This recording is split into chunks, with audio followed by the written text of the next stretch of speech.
के कारण हल्दी में मजबूती, लेकिन ग्वारे मुनावत हुई।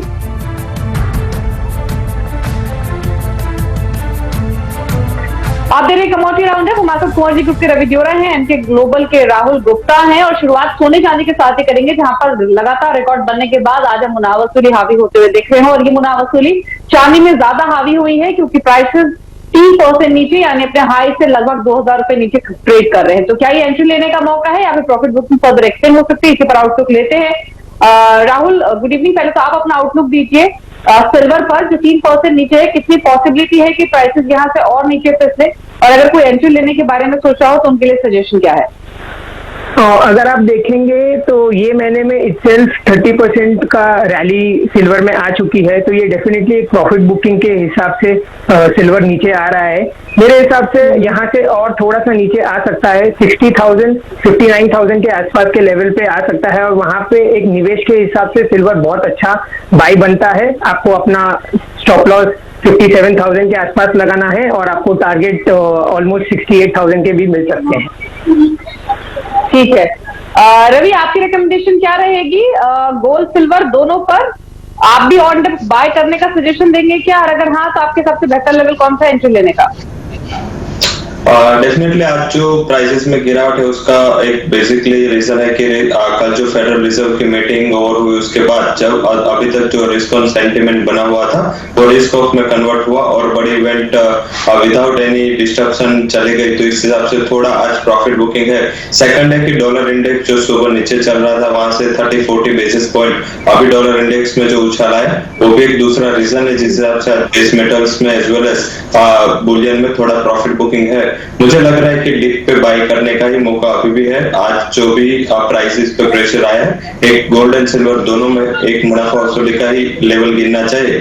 गोल्ड में अभी यहाँ से और 300-400 का पॉइंट का जो प्रेशर है वो एक्सटेंड हो सकता है। मेरे हिसाब से 52,500 तक आज प्राइसेस देखने को मिल सकते हैं, वहां पे शॉर्ट टर्म पे बाई करें 52,000 के स्टॉप लॉस के साथ। अपर साइड मेरा फिर से मानना है कि 53,400 के टारगेट गोल्ड दिखा सकता है और सिल्वर में शायद 60,000 के नीचे सस्टेन होना मुझे मुश्किल लग रहा है। तो यहाँ से डिप मिले 61,000 के करीब लेवल मिले तो शॉर्ट टर्म के लिए बाय कर ले उसको, 60,000 के भी स्टॉप लॉस लगाए। मेरे हिसाब से फिर से 65,000 65,500 तक के लेवल आपको 3 से 4 ट्रेडिंग सेशन में देखने को मिल सकते हैं।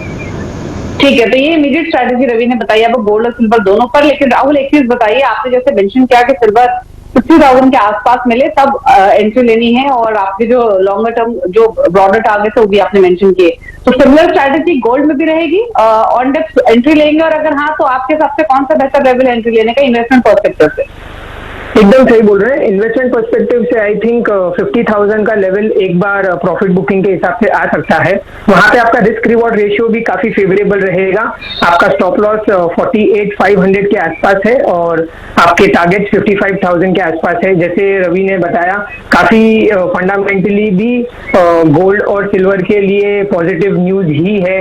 अगर मैं बात करूं यूएस इलेक्शंस की, डॉलर यूएस और चाइना के ट्रेड टेंशन के बारे में, अगर कोरोना के बारे में बात करें, तो ये सारी चीजें इंडिकेट यही कर रही है कि गोल्ड सिल्वर बहुत अच्छे निवेश के लिए तैयार हो रहा है और नीचे जाएगा तो अच्छा बाइंग अपॉर्चुनिटी बन सकता है। अच्छा, इसके अलावा क्रूड पर नजर डालते हैं, जहां पर हमने दबाव देखा है, 1% से ज्यादा नीचे प्राइसेस ट्रेड कर रहे हैं।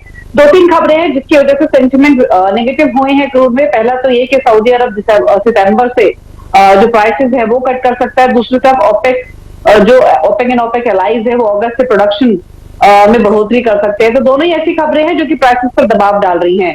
क्रूड का आउटलुक क्या रहेगा और क्या इमीडिएट स्ट्रैटेजी आपकी राहुल? क्रूड ओवरऑल थोड़ा सा पूरा कमोडिटी सेगमेंट ही प्रॉफिट बुकिंग के हिसाब से है, तो मेरे हिसाब से थोड़ा सा यहाँ से अगर क्रूड में गिरावट आए तो एक अनदर बाइंग अपॉर्चुनिटी क्रिएट हो सकती है। और जैसे आपने बताया इतना सारे टेंशन चल रहे हैं तो क्रूड भी एक बाय ऑन डिप अपॉर्चुनिटी ही दे रहा है। ठीक है, इसके अलावा बेस मेटल्स को देखिए, आज के सेशन में थोड़े से वॉलेटाइल रहे हैं सुबह से, एक छोटे दायरे में ट्रेड हो रहा है। अभी अगर आप इमीडिएट एक्शन देखेंगे तो लेड, निकल, एल्यूमिनियम 105% से आधा % नीचे ट्रेड हो रहा है। जिंक भी 105% नीचे है। कॉपर में आधा % से ज्यादा की वीकनेस आज देखने को मिल रही है, लेकिन एक स्ट्रॉन्ग परफॉर्मेंस हमने अक्रॉस ऑल बेस मेटल्स देखी है। जिंक ने काफी अच्छी परफॉर्मेंस दिखाई है, सिमिलरली कॉपर में भी। तो अगर कोई नई स्ट्रैटेजी यहाँ से बनानी हो तो क्या आप बेचने की सलाह देंगे राहुल, या फिर आपको लगता है कि ट्रेंड पॉजिटिव है, छोटे मोटे डिप्स मिले तो खरीद के ही चलने चाहिए, कॉपर जिंक जैसे base metal? Overall trend positive ही है। छोटे से डिप के लिए डिप के आने के बाद बाय करना ही एडवाइजेबल है। अगर मैं कॉपर की स्पेसिफिकली बात करूं तो एलएमई पे जो इन्वेंट्रीज हैं वो ये महीने में इटसेल्फ 38% से ड्रॉप हुई हैं, और ईयर ऑन ईयर अगर कंपेयर करेंगे तो 55% एलएमई इन्वेंट्रीज ड्रॉप है। तो इन्वेंट्रीज अगर ड्रॉप होती है तो प्राइजेस को काफी सपोर्ट मिलता है। तो अगर यहाँ से थोड़ा सा नीचे आता है 490 के आसपास, 495 के आसपास कॉपर मिल जाता है तो बहुत अच्छा बाइंग अपॉर्चुनिटी बनेगा। आपका स्टॉप लॉस 480 के आसपास रखना है, और 525 तक के टारगेट्स भी अवेलेबल हो सकते हैं कॉपर के लिए। ठीक है, तो कॉपर पर खरीदारी का व्यू है 525 के टारगेट्स के लिए। लेकिन आप एग्री कमोडिटीज के रुख डाले तो सबसे पहले एडिबल ऑयल स्पेस के साथ शुरुआत करना चाहेंगे, जहां पर ट्रेंड हमने खरीदारी का देखा है। रिफाइंड सोया ऑयल आप देखिए ये भी मजबूती के साथ आज के सेशन में कारोबार कर रहा है। इसके अलावा अगर आप बाकी एडिबल ऑयल स्पेस में बाकी सेशन देखेंगे तो मस्टर्ड सीड यहाँ पर भी खरीदारी का रुझान ही बना हुआ है। तो रवि, एडिबल ऑयल स्पेस हमने देखा है कि जब भी छोटा मोटा डिप मिलता है तो अच्छे बाइंग इंटरेस्ट आते हैं और लगातार यहाँ पर तेजी का मूड बना भी है। अब यहाँ से नई खरीदारी के हिसाब से कहीं कन्विक्शन है कि आपका, और क्या आउटलुक है? डेफिनेटली मेरी टॉपिक में एक रिकमेंडेशन मैंने सोया ऑयल में बाई की भी दी है। उसका मेजर रीजन है कि जिस हिसाब से एक दिन जब न्यूज नेगेटिव आते हैं, जब ग्लोबल मार्केट्स में थोड़ी नेगेटिविटी रहती है, तब रुपये में कमजोरी की वजह से ऑयल पैक को, एडिबल ऑयल पैक को काफी अच्छा सहारा मिलता है। जब ग्लोबल सेंटिमेंट पॉजिटिव रहते हैं तब क्रूड के हिसाब से जो सीपीओ एंड सोया ऑयल दोनों पॉजिटिव रहते हैं। तो मेरे हिसाब से एक सेफ हेवन है जो पूरे oil and oil seed pack में सोया ऑयल है, तो यहाँ पे खरीदारी करके चलना चाहिए। आई थिंक 870 तक के टारगेट्स आपको अगस्त कॉन्ट्रैक्ट में देखने को मिल सकते हैं। 845 का स्टॉप लॉस भी लगा ले। सीपीओ क्रूड की वोलेटिलिटी की वजह से वहां थोड़ा अभी मुझे लग रहा है 1 से 2 ट्रेडिंग सेशन में थोड़ा वोलेटिलिटी और एक्सटेंड हो सकती है। अदरवाइज आई थिंक बेस्ट वहां पे बाय करके चलना चाहिए।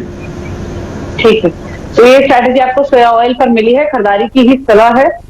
यहाँ पर 870 के टारगेट से 845 का स्टॉप लॉस आपको रखना है। एक ब्रेक के लिए यहाँ पर रुक रहे हैं, लौटेंगे तो एक तो मसालों पर राय लेंगे रवि की, वहां पर क्या स्ट्रैटेजी होनी चाहिए। इसके अलावा जो क्रूड में वीकनेस दिख रही है उसका सीधा इम्पैक्ट ग्वारगम ग्वारफीड पर भी हम देख रहे हैं, प्राइसेस नीचे हैं, तो वहां भी स्ट्रैटेजी समझेंगे एक ब्रेक के बाद।